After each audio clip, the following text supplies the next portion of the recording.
Hi hello வணக்கம் welcome to Ajay Grace. நாம் இன்றைக்கி இந்த வீடியோவில் என்ன பார்க்க போகிறோம்னு பார்த்தீங்கன்னா பிரியாணி செய்கிறது எப்படின்னு தான் பார்க்க போகிறோம். வாங்க வீடியோக்குள்ளே போகலாம். அதுக்கு முன்னாடி நம்ம சேனலை நீங்கள் ஃபஸ்ட் டைம் பார்க்குறீங்கன்னா மறக்காமல் சப்ஸ்கிரைப் பண்ணிக்கோங்க. பக்கத்தில் இருக்க பெல் ஐக்கானை கிளிக் பண்ணி ஆல் என்ற ஆப்ஷன் கொடுத்துருங்க. வாங்க இப்போ வீடியோக்குள்ளே போகலாம். ஃபஸ்ட்டு குக்கர் எடுத்துக்கோங்க. அது நல்லா காஞ்சதுக்கப்புறமா எண்ணெய் ஊற்றிக்கோங்க. எண்ணெய் நல்லா காஞ்சி வரணும். ஸோ அது வரைக்கும் வெயிட் பண்ணுங்கள். நல்லா காஞ்சி வரதுக்குள்ளே கொஞ்சம் நம்ம நெய் ஊற்றிக்கலாம் அதில். ஸோ நெய் நம்ம ஸ்டார்டிங்கே ஊற்றுறதுனால ஊற்றலாமான்னு சில பேருக்கு டவுட் இருக்கும். ஸோ அதனால் ஒன்றும் ப்ராப்ளம் இல்லை. எண்ணெய் சேர்க்கும் போதே நெய்யும் கூடவே சேர்த்துட்டிங்கன்னா இன்னும் நல்லாயிருக்கும்.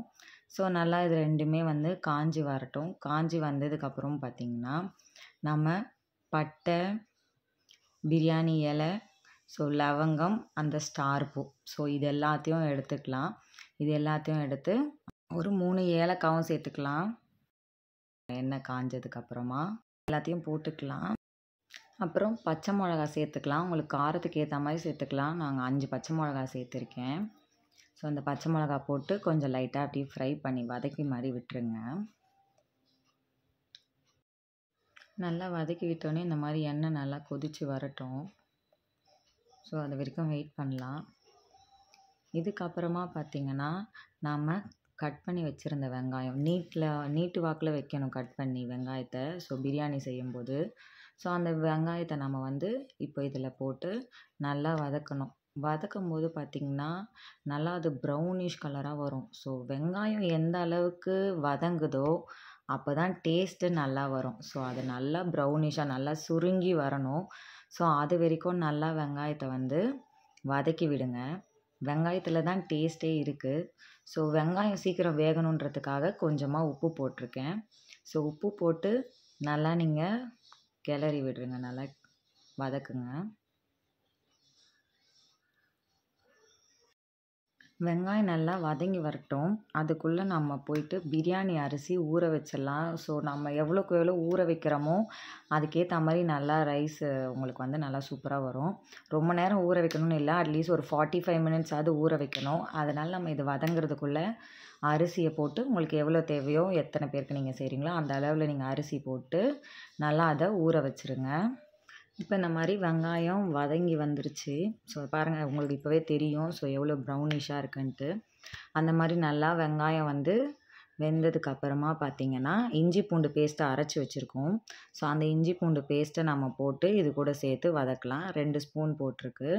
ஸோ இதை அந்த பச்சை வாசனை போகிற வரைக்கும் நம்ம இதை நல்லா வதக்கணும், அந்த இஞ்சி பூண்டு பேஸ்ட்டை. ஸோ பச்சை வாசனை போகிற வரைக்கும் நம்ம நல்லா அதை வதக்கிக்கலாம். இது நல்லா இந்த மாதிரி அந்த பச்சை வாசனை போயிடுச்சு. ஸோ அது வரைக்கும் நல்லா வதக்கி விட்டாச்சு. பச்சை வாசனை போனதுக்கப்புறமா நம்ம புதினா ஆஞ்சி வச்சுருந்தோம் இல்லையா, ஸோ அந்த புதினா ப்ளஸ் கொத்தமல்லியும் ரெண்டுமே சேர்த்து நம்ம இதில் போட்டு நல்லா வதக்கி விடலாம். ஸோ நல்லா புதினா சுருங்கி வர அளவுக்கு நம்ம வதக்கணும். இதை போட்டுட்டு நல்லா நம்ம வதக்கலாம்.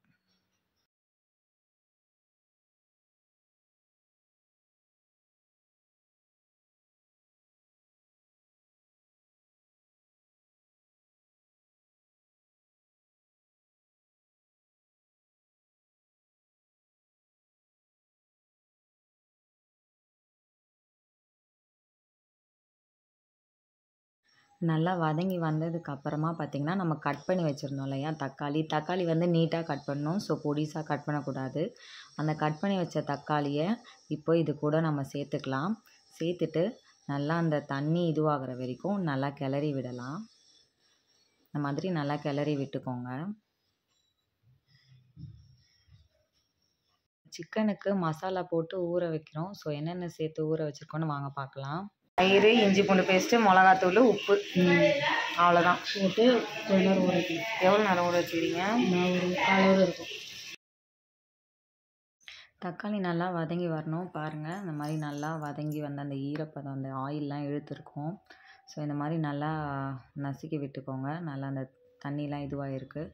ஸோ இதுக்கப்புறமா நம்ம அந்த சிக்கனில் மசாலாலாம் போட்டு வச்சுருந்தோம் இல்லையா, ஸோ அந்த சிக்கன் எடுத்து நம்ம இதில் போடலாம். சிக்கனை 45 மினிட்ஸ் நம்ம ஊற வச்சுருக்கணும் மசாலா தடவி. அப்போ தான் அந்த மசாலாலாம் அந்த சிக்கனுக்குள்ளே இறங்கியிருக்கும்.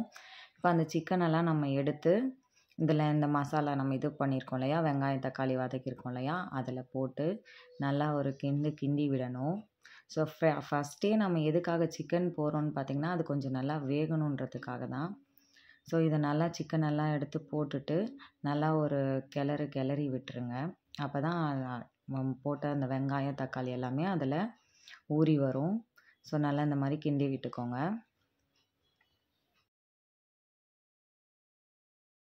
நல்லா கிளறி விட்டுட்டு இப்போ நம்ம இது கூட மசாலாங்கெல்லாம் சேர்க்கலாம். என்னென்னு பார்த்தீங்கன்னா, மிளகாத்தூள், சில்லி பவுடர், ஓகேங்களா. ஸோ அது உங்களுக்கு காரத்துக்கு ஏற்றவாறு நீங்கள் சேர்த்துக்கோங்க. ஏன்னா ஆல்ரெடி நம்ம பச்சை மிளகா போட்டிருக்கோம். ஸோ அதுலேயே கொஞ்சம் காரம் வரும். அதனால் நீங்கள் காரத்துக்கு ஏற்ற மாதிரி சேர்த்துக்கோங்க. அப்புறம் கரம் மசாலா போட்டுக்கோங்க. ப்ளஸ் உங்களுக்கு பிரியாணி மசாலா, ஸோ பிரியாணி மசாலான்னு விற்கும். ஸோ அதுவும் போட்டுக்கோங்க. போட்டுட்டு நல்லா அந்த மசாலாவெலாம் நல்லா கிண்டி விடுங்க. அப்போ தான் மசாலா இறங்கும். ஸோ மசாலா இறங்குறவாறு எல்லாத்தையும் கிளறி விடுங்க. ஸோ நல்லா கிளறி விட்டதுக்கப்புறமா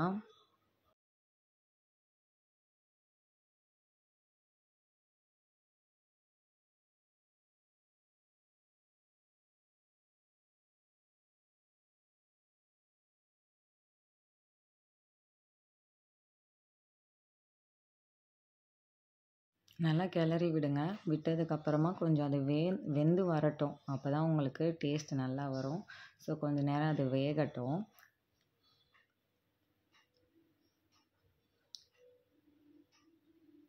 இது வெந்ததுக்கப்புறமா கொஞ்சம் அப்படியே தயிரும் நம்ம சேர்த்துக்கலாம் இதில். ஸோ தயிர் சேர்க்கறதுனால டேஸ்ட்டு நல்லா வரும். அதனால் நம்ம இதில் கொஞ்சம் தயிர் சேர்த்துப்போம். நல்லா தயிர் சேர்த்துட்டு நம்ம இதை அகைன் நல்லா கிளறி விடலாம்.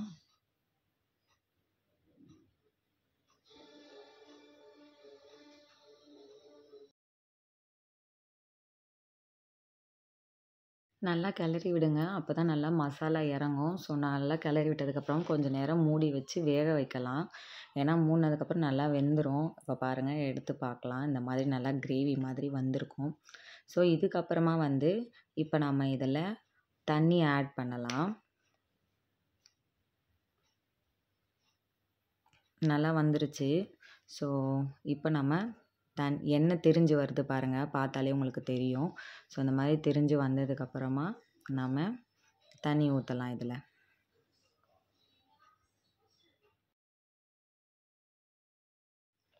தண்ணி ஊற்றிட்டு நம்ம நல்லா கிண்டி விட்டுடலாம். ஸோ இந்த மாதிரி கிளறி விட்டுட்டோன்னா உங்களுக்கு தண்ணி உள்ள மசாலாலாம் நல்லா திட்டாக நிற்காது. ஸோ நல்லா கிளறி விட்டுட்டு இது ஃபஸ்ட்டு கொதி வரணும். ஸோ அது வரைக்கும் வெயிட் பண்ணலாம். இந்த மாதிரி நல்லா கொதித்து வரணும். தண்ணி போட்டு நல்லா கொதித்து வந்ததுக்கப்புறமா இப்போ நம்ம ஊற வச்சுருந்தோம் இல்லையா, ஸோ அந்த ரைஸ், பிரியாணி ரைஸ், ஸோ அந்த ரைஸை இப்போ இதில் நம்ம போடலாம். நல்லா கொதித்து வரும்போது தான் போடணும். ஸோ போட்டுட்டு இதுக்கப்புறமா நம்ம குக்கரை விசிலுக்கு மூடி வச்சிடலாம். அதுக்கப்புறம் பார்த்திங்கன்னா நம்ம ஸ்பெஷலான பிரியாணி ரெடி ஆகிடும். இப்போ குக்கரை மூடிடலாம். இப்போ பாருங்கள், விசிலுக்கு அப்புறம் இப்படி தாங்க இருக்கும் பிரியாணி. ஸோ நல்லா நீங்கள் விசில் வரட்டும். ஸோ 2 விசில் வந்தாலே போதும். விசில் வந்த உடனே ஓப்பன் பண்ணாதீங்க. கொஞ்சம் நேரம் ஒரு 5 to 10 minutes விட்டதுக்கப்புறம் ஓப்பன் பண்ணுங்கள். இந்த மாதிரி உங்களுக்கு சுவையான பிரியாணி ரெடி ஆகிடும். இந்த வீடியோ உங்களுக்கு பிடிச்சிருந்தா லைக் பண்ணுங்கள், ஷேர் பண்ணுங்கள், கமெண்ட் பண்ணுங்கள். பாய். தேங்க்யூ.